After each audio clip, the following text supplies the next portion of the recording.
Pendidikan anti korupsi adalah salah satu upaya untuk memberantas korupsi di SMA Negeri 3 Kupang Timur. Tujuannya agar siswa-siswi SMA Negeri 3 Kupang Timur mendapat pendidikan tentang anti korupsi. Selamat pagi.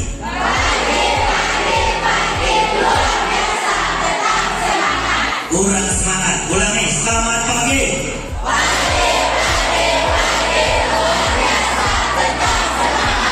Semangat ikutin. Terima kasih. Baik, adik-adik semua, kita akan ada dalam kegiatan hari ini, di mana kita akan bersama-sama membawakan doa untuk ajaran Islam bahasa dan yang lain boleh menyelesaikan berdoa. Segala puji hormat serta syukur kami panjatkan kehadirat Tuhan. Terima kasih untuk kesempatan pagi hari yang indah ini. Kau kembali mempertemukan kami dalam ruangan Ketua Panitia Kegiatan Penyuluhan Kegiatan Anti Korupsi, Ibu Ruby, bersama dengan tim yang saya kasihi dan cintai adalah anak-anak sekalian. Om Swastiastu. Namo Buddhaya. Salam kebajikan. Salam sehat. Salam Pancasila. Tentang pemberantasan tindak pidana korupsi.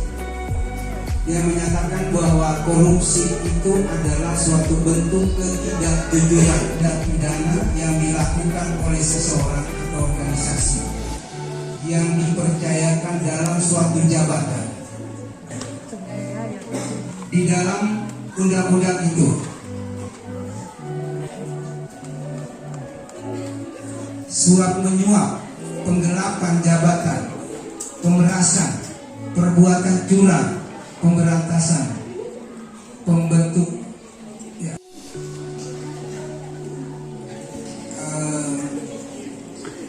Di dalam agama Katolik ada yang namanya 10 perintah Allah, yaitu berhubungan sekali dengan hal korupsi dan anti korupsi. Kenapa?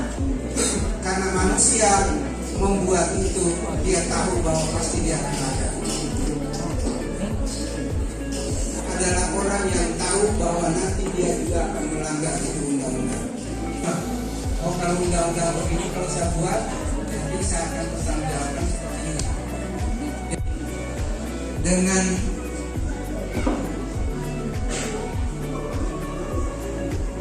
memohon juga doa dari teman-teman semua, saya Kepala SMA Negeri 3 Kupang Timur membuka kegiatan penyuluhan anti korupsi untuk SMA Negeri 3 Kupang Timur secara resmi.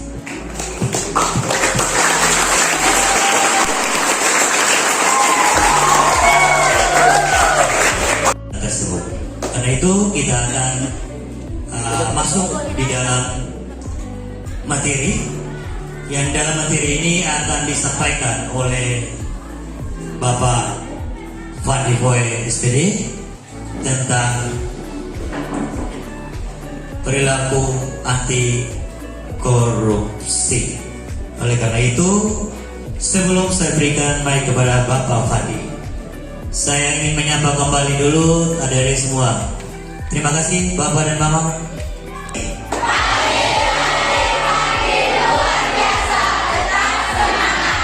Selamat ikutin. Terima kasih. Baik, jadi adik-adik semua, saya mohon persiapannya untuk boleh ada di dalam Bapak Fandi. Waktu dan kesempatan diberikan. Bapak Fandi di mana? Di depan. Oke. Yang secara melawan hukum melakukan perbuatan memperkaya diri sendiri atau orang lain atau suatu korupsi yang dapat merugikan keuangan negara. Ini jenis-jenis korupsi. Yang pertama, merugikan keuangan negara. 2. Suap menyuap. 3. Penggelapan dalam jabatan, pemerasan, perbuatan curang, benturan kepentingan dalam pengadaan, gratifikasi. Pak bukan untuk menghakimi ya. Itu. Dulu. Ya. Jadi kalau berbicara orang itu waktu, orang itu cinta.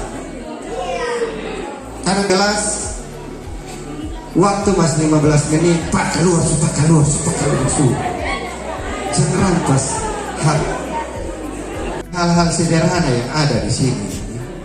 Itu katong sudah dengar dari katong masih kecil. Papa dan mama ajar katong, kakak dan adik dong baca bawa omong tentang ini.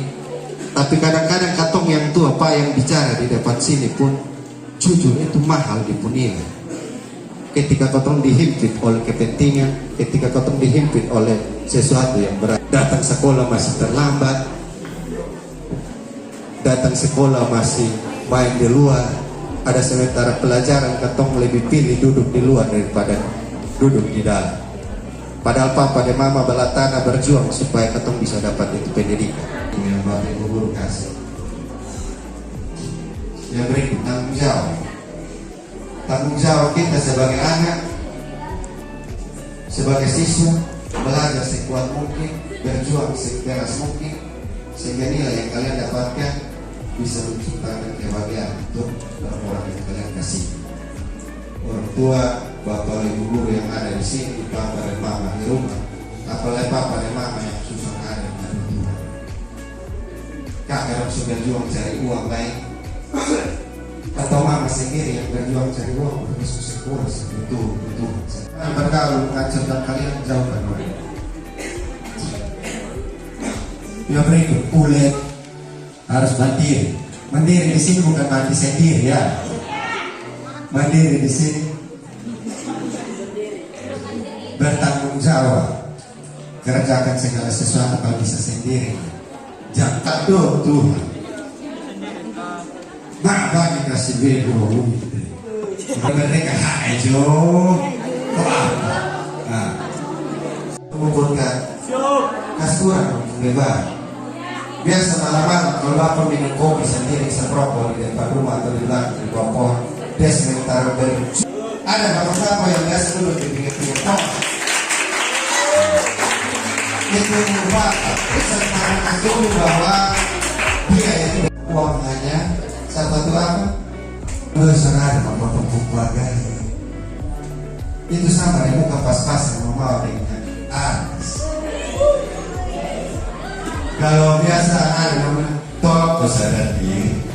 Nah, jadi kalau potong keadaan, karena bosnya yang itu bosnya masa depan.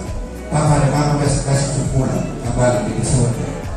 Tapi bosnya yang berjuang sendiri, bosnya berdiri sendiri. Betul Pak? Nah, lanjut Pak. Sebelum panel kembali ke Pak Im untuk mungkin ada yang bertanya.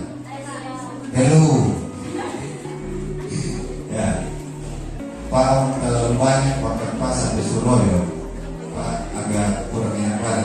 Mudah-mudahan apa yang Pak sampaikan hari ini kalian bisa dengar dengan baik karena ilmu itu mahal ya.